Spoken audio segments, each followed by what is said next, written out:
So without further ado, let's click into this and get this running, and we'll see what happens. Of the important skills that we're trying to learn in Logic Pro.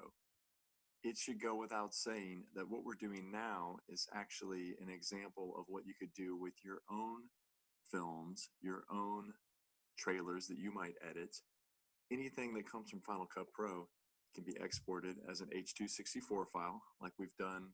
I'll stop there. He says H.264 is a video file format.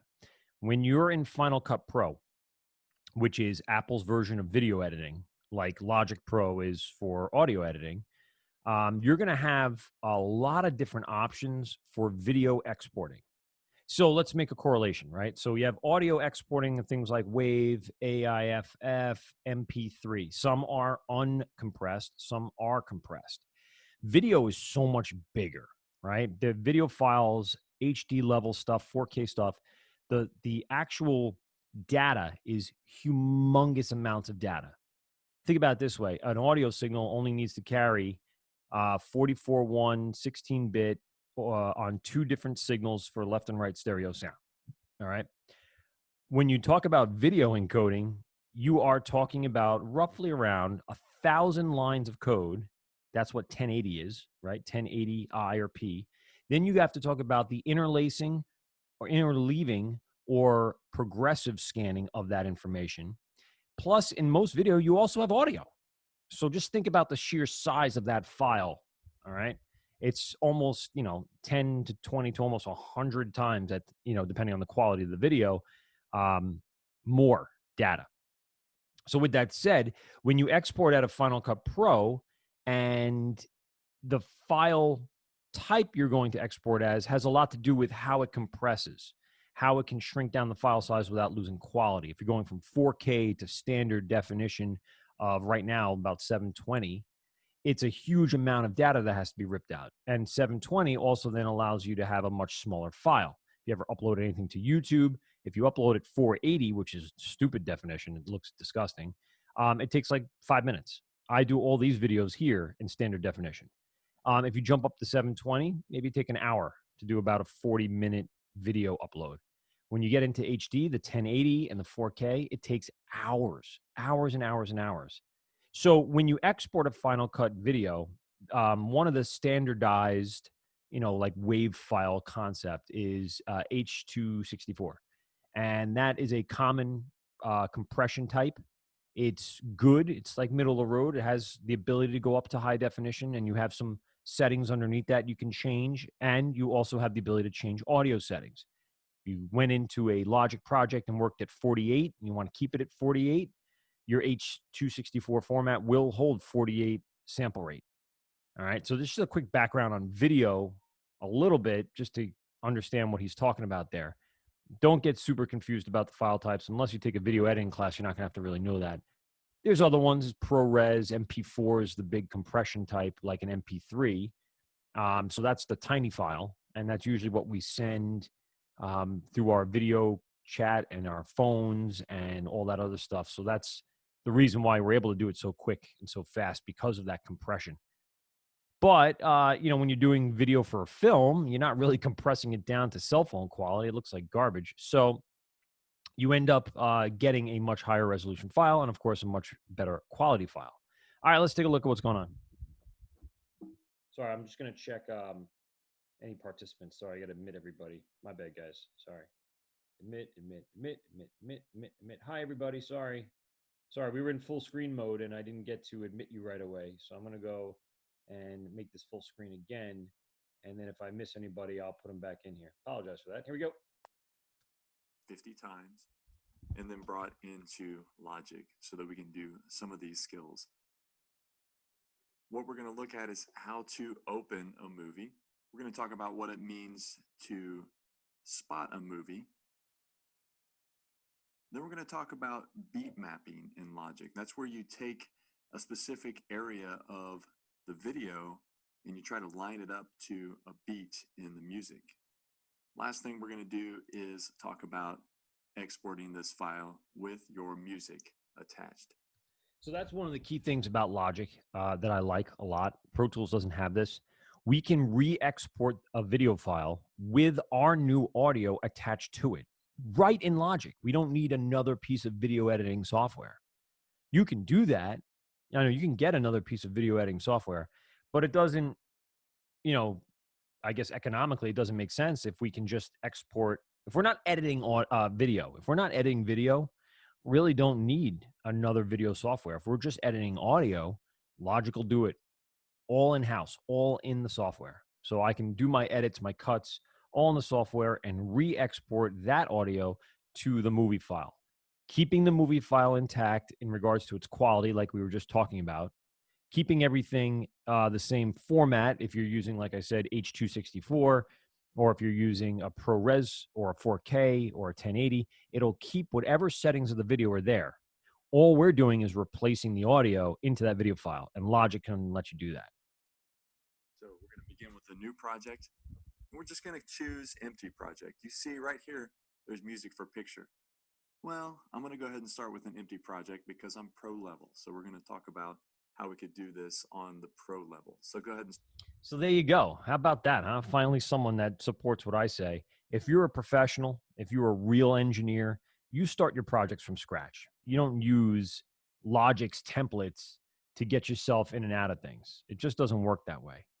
So, for the most part, every time I start a project, regardless of how I'm doing it, hold on, I'm going to change my Wi-Fi over.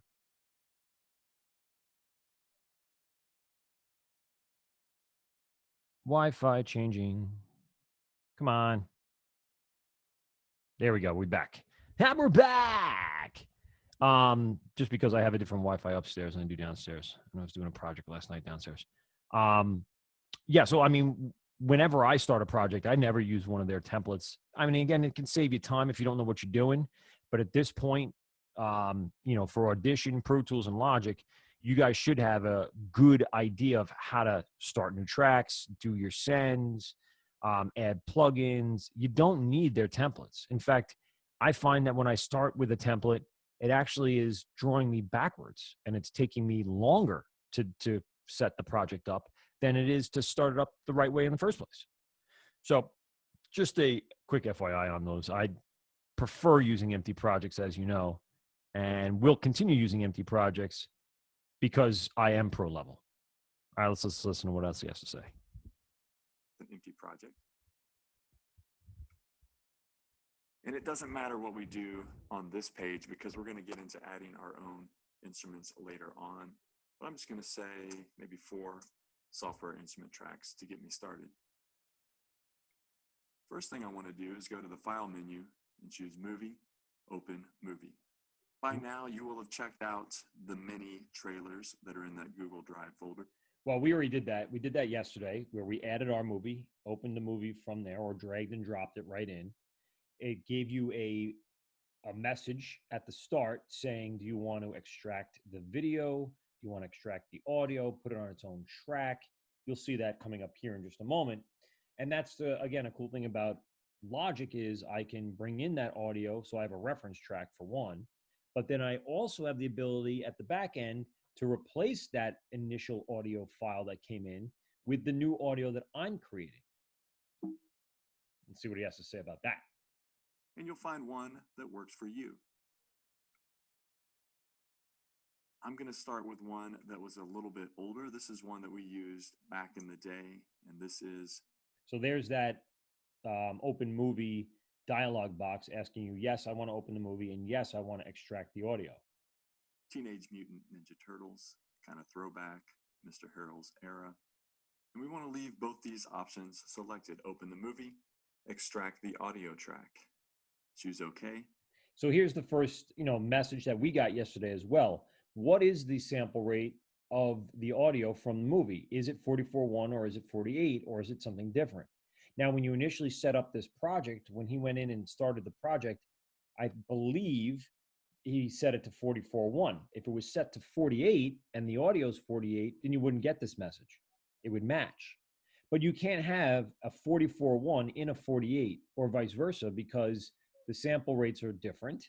And what the result would be is either a speeding up or slowing down of audio because there's not as many samples per second. So it actually changes time, which changes the speed of the audio, which then also changes the pitch of the audio because we're not using plugins here.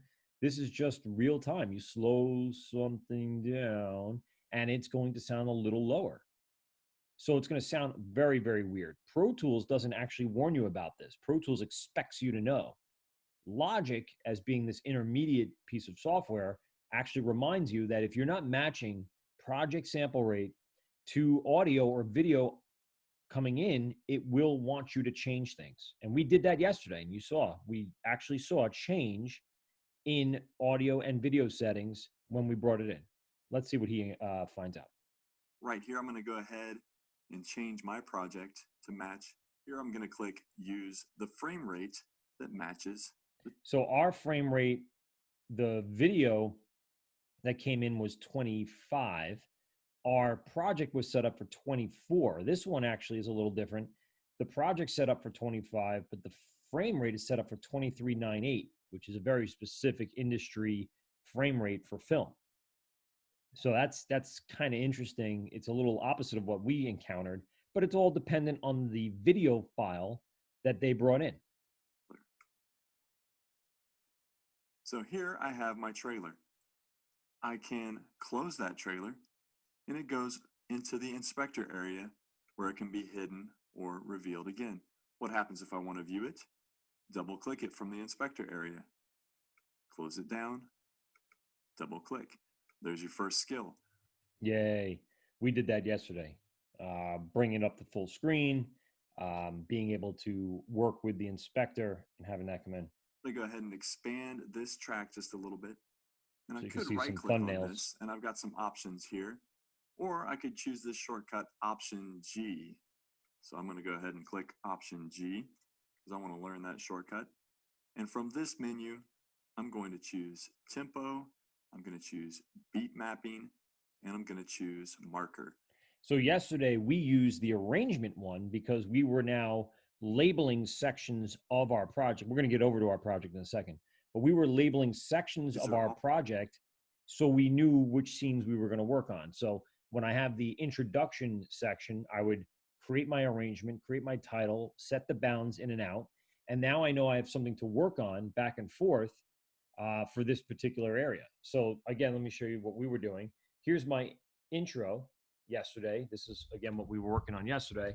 And my intro, basically was from the moment first frame came about right around here. So it was a logo for the film companies, to that first dip to black, which is right there. That was our intro. After that, it's details about what's going on. So you can actually say like post intro until the next scene, because it's being cut up to scenes. Like this is basically a turning point in right here. So you could actually create a new arrangement starting here. So we'll do this. That's not what I wanted. We're supposed to do it over here. Hello. There it is. I'm going to delete this. No, I didn't want to do that. Let's just rename this right now. Rename this as post intro. And again, I'm labeling these because I want to make sure that I know my sections, my scenes. We're going to look at this as an overall concept of intro. Rename, we'll do the motion MAPAA. So basically this is the green screen that you see right here, right? The Motion Picture Association and logos. And then we could actually bring it right to about here if we wanted to get really specific about where the first frame is of actual video, which is right around there. So we can actually change this border to here and leave this arrangement title as, like logos. So there's no sound usually at the beginning right here. So this is all just logos. Then when we got into our true intro, we heard music and we did our voiceover. We had some sound effects. I added a couple things after the class yesterday. I added a new track over here. We know there's a dip here, so I added a little atmospheric. And then the sound effect for the door opening up. And then we have some voiceover work to do for the dog. All we have right now is regular voiceover. And you know, these are the details about him trying to be a superhero. And then that kind of ends here where a new scene would begin. And this is now about the dog meeting the cat and teaming up to fight crime, right? So then we have to come up with new music for this. We have to voice over all these, get all the sound effects right. Um, Now the bunny comes into play. So now the bunny's leading the charge and helping him out. Detail, detail, detail. I'm going to say somewhere around here is another scene where it dips to black again. You can always tell. And the dog starts reminiscing about his past and how he came to be and what his true goals are here, not just to fight crime, but to find out about where he came from. And of course, a lot of action scenes happen in here. So we'll have to go through this and see what happens with the voiceover, obviously, and the characters of the cat and the dog and the rabbit and the owner. There's so many things we'll have to go through. But we started out by just simple arrangement markers so we can tell where things are. So if I wanted to go to that post intro section, I could do that. There it is. So he actually came in here and did a, let's see, Command G, what do you say, Option G? There it is, Option G. Global track configuration where he added tempo and beat mapping and markers. So markers also can help you with labeling, as we know. We can add a label here and there's another marker. So if we had other information about what we were doing, not just arrangement, we could put that in there. So he's actually going to go through a little bit of how he was able to score this, using a MIDI keyboard and software instruments. The main purpose of this video was for scoring. Now, he's going to go into a little bit of how he uses the beat mapping technology in Logic to kind of get a concept for time and speed and emotion. Attaching what you're seeing on screen to emotion in music is a big part of how movies do really, really well.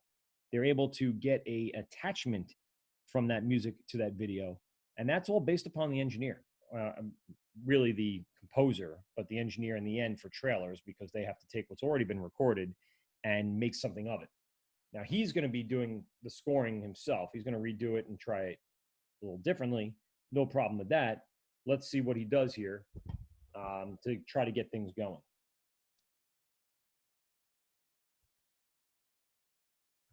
Things that are really important for us to start to build maybe an outline for our film score. In the case of this particular trailer, I know that I want it to happen in 3 different sections. So there's this kind of slow ambient section that takes place here at the beginning. Go ahead and click that a little bit larger, double click so you can view it. And then it gets into a tempo in this section right here. So let's take a look at beat mapping.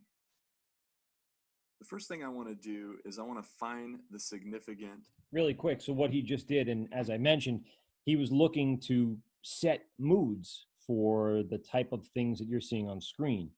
So he was saying, at the very beginning, this is like this really ambient, natural city looking thing. So you kind of want this, kind of slow rise in tempo to bring it to the action, depending on what happens after the scene, or ominous, depending on if I guess the villain is the first thing to be seen on screen. Everyone cuts up their trailers a little different. And as you know, multiple trailers are released over the course of the promotional period for the movie before the opening. So you'll have trailer 1, trailer 2, teaser 1, teaser 2, big spot, little spot, TV spot, Grammy spot, Super Bowl spot, a bunch of stuff that comes out. And they all have a different methodology of how they want to attract their audience. So maybe it's, introduce people to the villain first. It could be. See what he's doing here. Frame of the video and make a marker on that frame. So like I said, I've already watched this and I've decided this is going to kind of move along in 3 parts. There's this sort of slow part, and then I want to get into an up-tempo thing. So I'm going to go from slow, mysterious, what's happening. There's some crazy turtles here that have like some sort of ninja regalia on. Then we get into a tempo. So I want that new tempo to kick in, let's say right there where that screen gets a little bit brighter. And then in just a second, I'm going to see the turtles' shadows up against the buildings. So with the playhead parked right where I want it, I'm going to go to Navigate. create marker without rounding. Almost clicked on create marker there. Create marker without rounding. So what happens if you create a marker the other way? It'll actually lock into one of the places where logic is designed to lock based on. So yeah, that's an interesting thing. We didn't really discuss that when we talked about markers in logic. Let's snap over there and really dive deep into what he was talking about there. So again, he's using markers right now for the beat mapping. I'm using the arrangement just to know my scenes. So don't get confused between arrangement and marker here.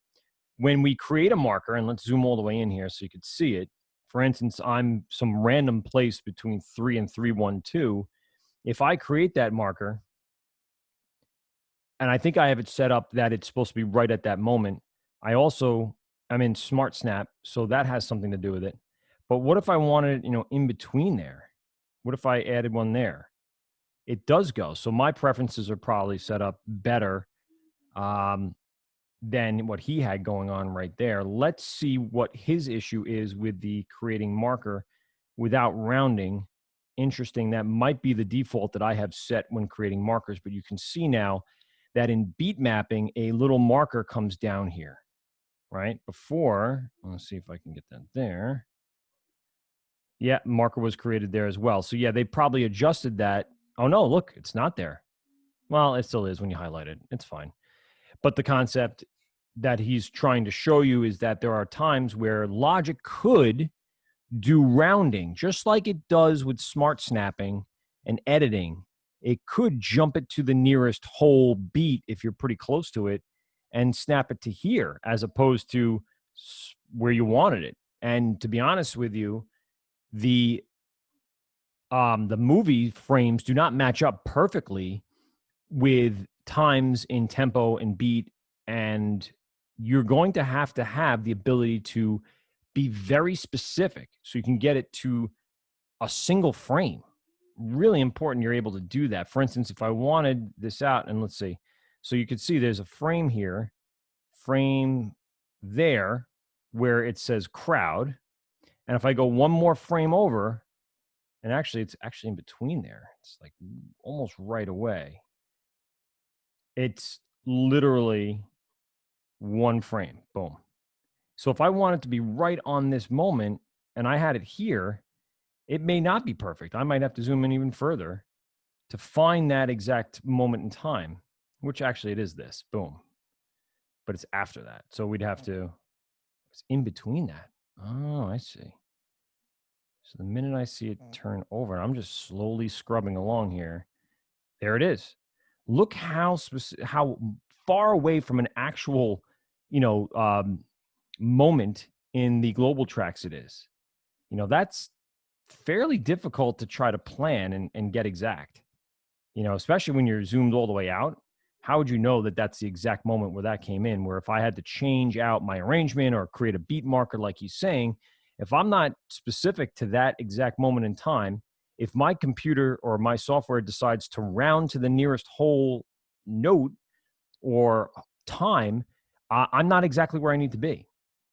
And this, again, comes in really, really handy when working with film because frame rates don't correlate well to time or beats and bars or bars and beats. So you have to be really specific. And in order to stay really specific, his recommendation is to set up your markers without rounding. I believe that my preference is already set that way. So I can standard very quickly just add the marker, boom, and it actually should be right on that mark. I'm zoomed all the way in now. So yeah, exactly. Perfect.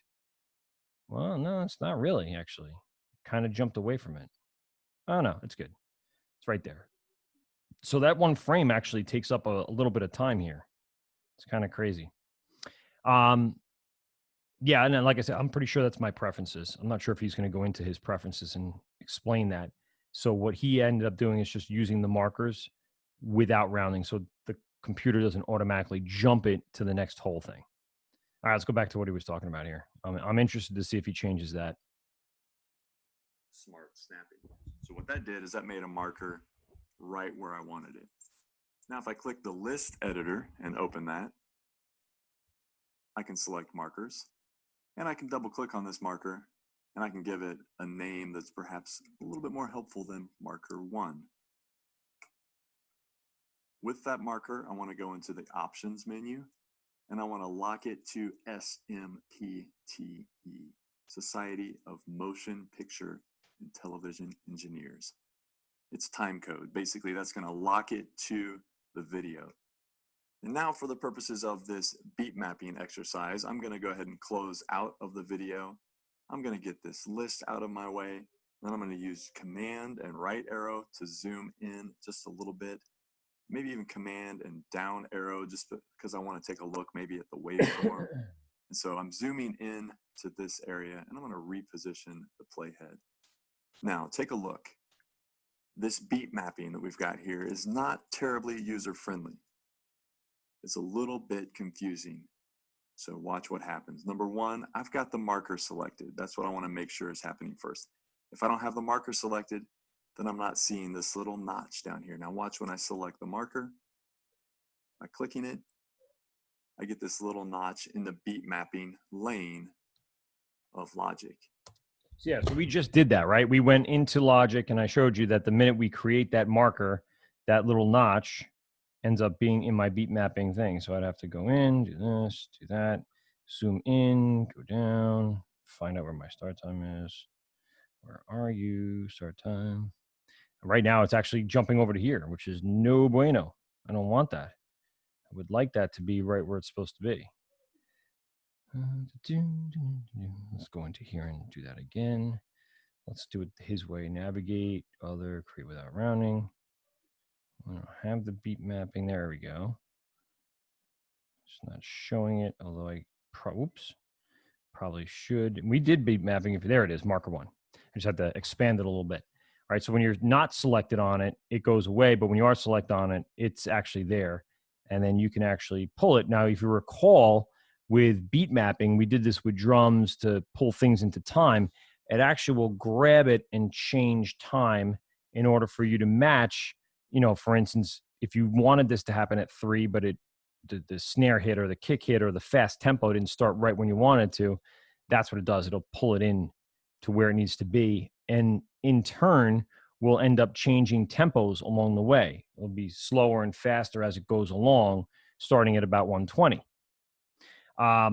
So he's going to utilize this idea for beat mapping to basically get these tempos to start exactly at times in the video. That's the purpose of where he's going to be using it. He's not going to be using it to correct a drummer, right? He's using it more to get himself to a point where he's matching up video to audio along the way. Let's take a look at what's going on here.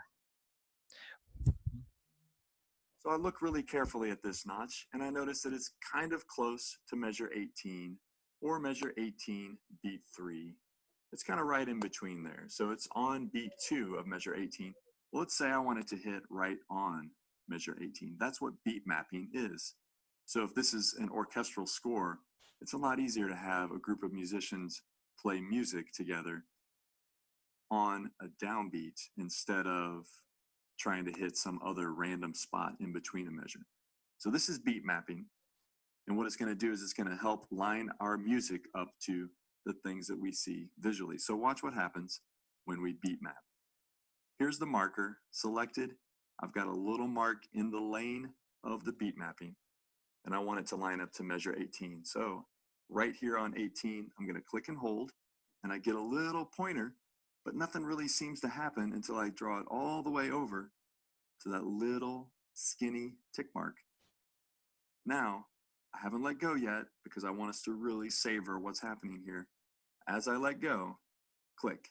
What it did is it adjusted the tempo from the beginning so that measure 18 would line up with that marker. So we've got a tempo of 118.26.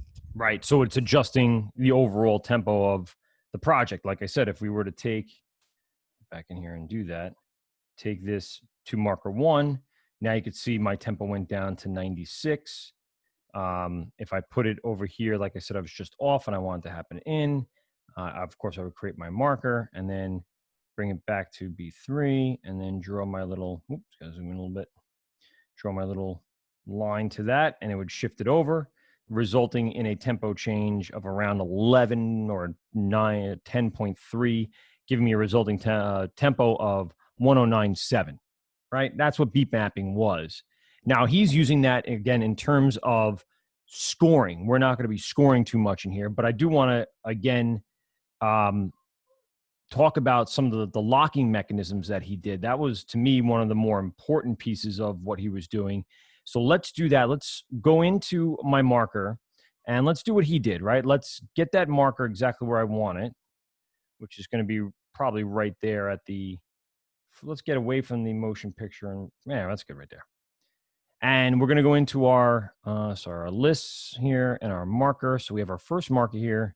I'm going to double click on it. And like he said, we're going to say, this will be the, nothing to display. Thank you. I got it. Logos. All right. And hit done. So there's my logos marker. Let's zoom out really quick and adjust this, considering I don't want to cut that marker. Stop it. Cut it. I can't get rid of it. Anyway, I was trying to trim it down. It's not a big deal. And we want to lock this into, so if I know my logos are set up exactly where I want them to be, I want to lock them into SMPTE. He mentioned SMPTE, and that is time code. So if I want to lock this in position so we don't screw up the positioning of the marker itself, locking it into position basically puts a little lock on it. I believe, if I'm not mistaken, we can do this with our arrangement ones as well. And I don't see where that is. Maybe not. Huh, I guess not. Used to, maybe it's under events. Because didn't we do, no, the events are not going to be there. There's MIDI stuff really in this list.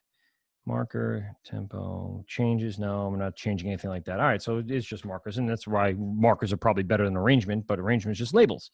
Anyway, we have the SMPTE timecode locked in. You can see now my exact moment in time of my marker with my video will not move. It will not shift out. This is going back to what we talked about a little yesterday, the same lock here on this audio.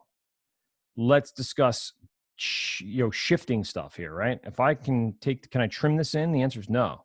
We are a complete lockdown. I can't change anything of the audio because the video is attached to it and there is sync, right? When you push play here, in 1969, the sound effects are lined up, right? The video and the audio all match up, right?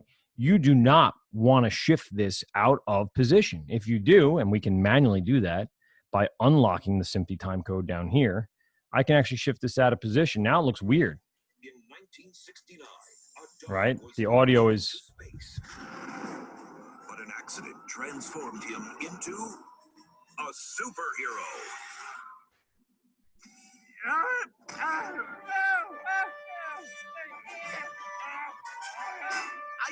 So, you know, everything's off by maybe a second and a half at this point, and that's not good. You know, the reason why we use our SMPTE lock, and we'll lock this back up in just a moment, is to keep that particular sync between audio and video together. Now, when I put them into a program like Logic, they have the ability to be separated out. In fact, I can delete it if I want to.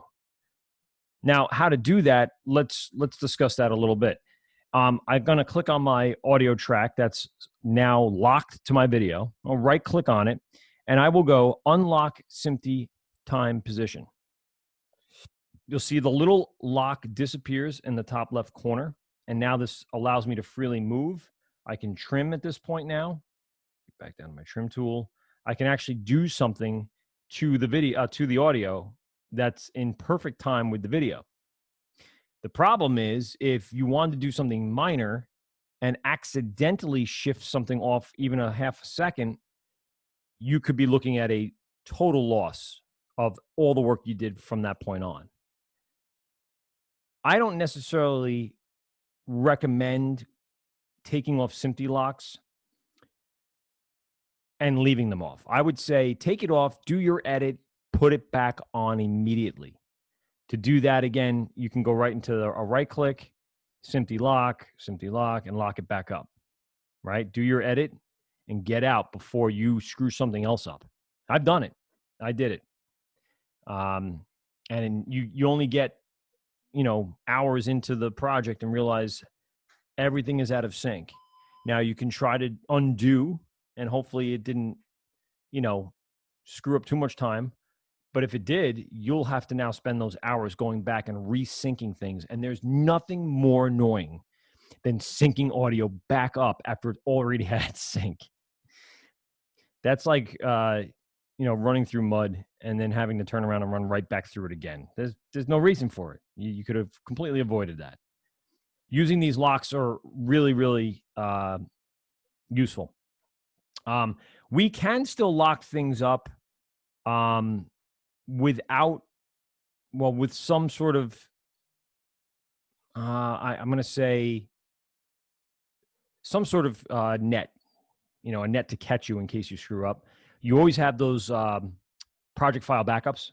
You know about those, right? If I go into my project that's on my desktop right now, you know that in our film right here, in our audio files, freeze files, movie files, there's also in this project, I'm going to package contents, backup files as well, and other places to find that.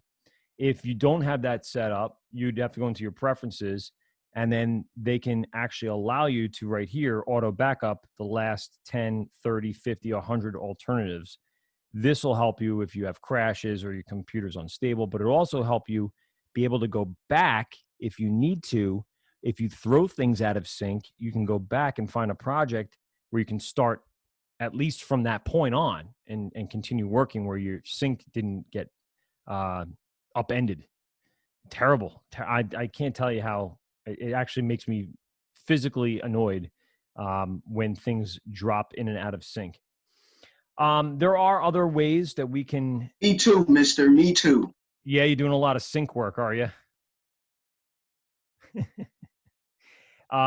So I was going to say we have, a bunch of other ways that we can protect this stuff. If you wanted to go in and just lock it down, again, using that SMPTE lock, it works very, very well. I would recommend that all the time. But like I said, we also have other things in place that can help protect you from making a lot of mistakes and having to go back. And this isn't just for film. If you're working on a music track and you screw up, but you don't hear the screw up until much later, man, it's kind of annoying to go back through it and have to figure stuff out. All right, anyway. So yeah, we're going to go ahead and we made our little edit, our trim here at the beginning, and we'll go ahead and lock that back down. So we'll go to SMPTE lock. We'll go to lock it back down. A little lock pops up, right? Isn't that nice? We're not using this track, obviously, because we have our own. We're mixing our own stuff in there.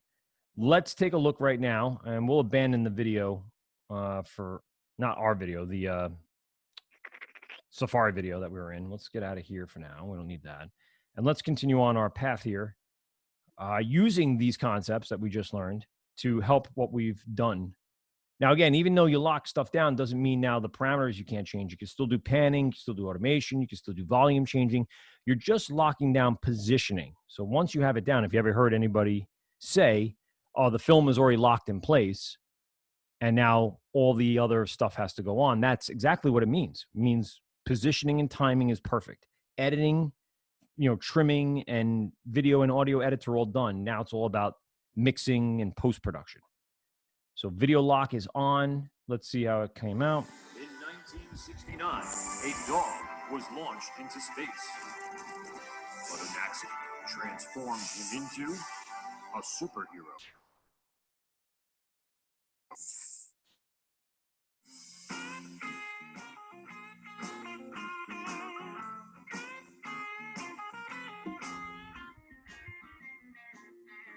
All right, so far I'm pretty happy with that first section.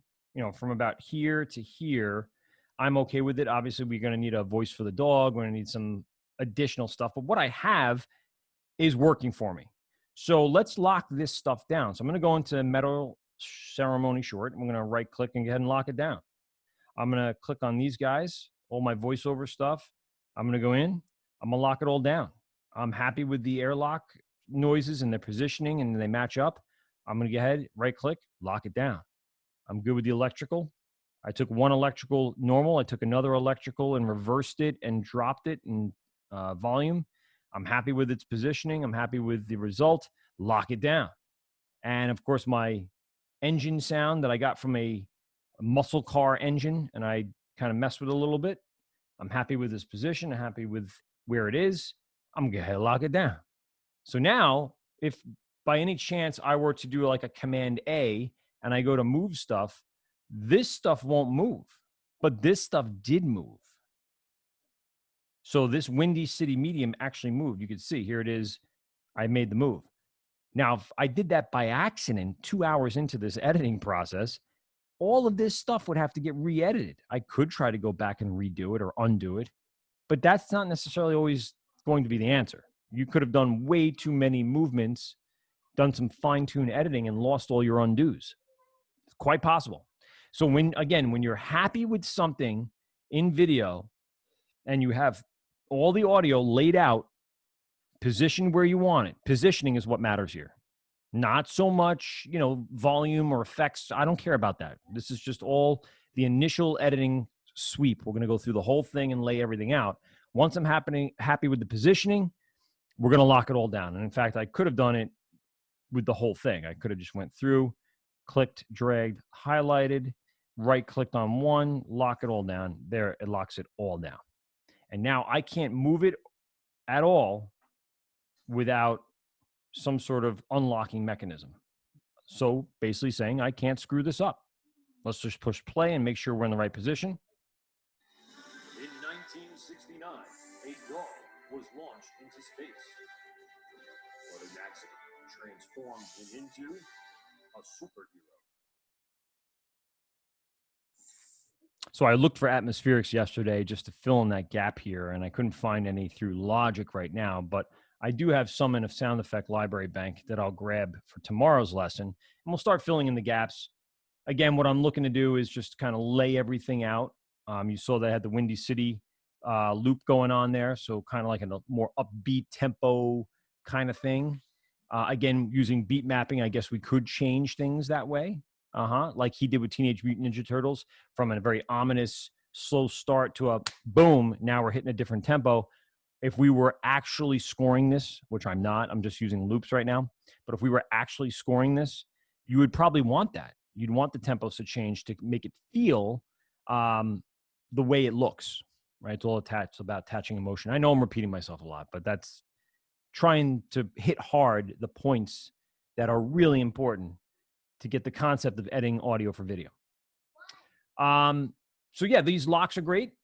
These arrangement and marker tempo areas work out very well. We know that our loops are very versatile, right? We can actually speed them up and slow them down or change project tempo, and that will change them.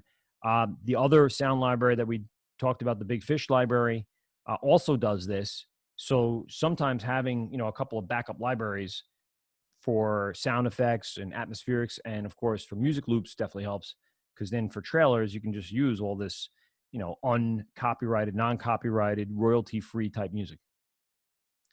All right, I think I'm done. I'm actually really tired today, so we'll wrap it up there. We'll continue. I'll get some more sound to fill in this gap, and we'll finish out the intro part this week and talk about the importance of I'll go through the importance of how to export audio to video, because that was one of the things he touched on in the video, and we'll maybe jump ahead tomorrow in that video to see some of the more advanced features and tips that he has for allowing beat mapping and scoring for films to be a big part of your project workflow.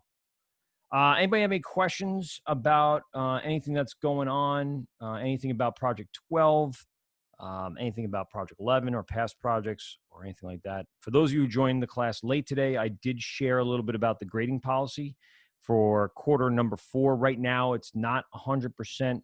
I had not expressed exact details of quarter 4 grading just yet, but I will once we are 100% sure of that policy. Also, I'm pretty sure that that policy is going home to everybody, or going up on our website, or something that might get mailed home to you in writing, letting you know how the fourth quarter is going to work. But the truth is, And the honest part is, if you did the work, you're going to get credit. If you didn't do the work, you're not going to get the credit. Does that mean you fail? Not necessarily, depending on who you are. But why roll the dice? I'm done making phone calls. I was told I don't have to make any more phone calls to any more parents about anything. It's all been out there for 2.5 months. It's all going to be available to you. It all is going to fall on you. And the only person that your parents should be asking is you. So I hope you do the right thing and get the work done. I will see you guys tomorrow, bright and early, 10 a.m. Everyone enjoy the rest of their day. We out.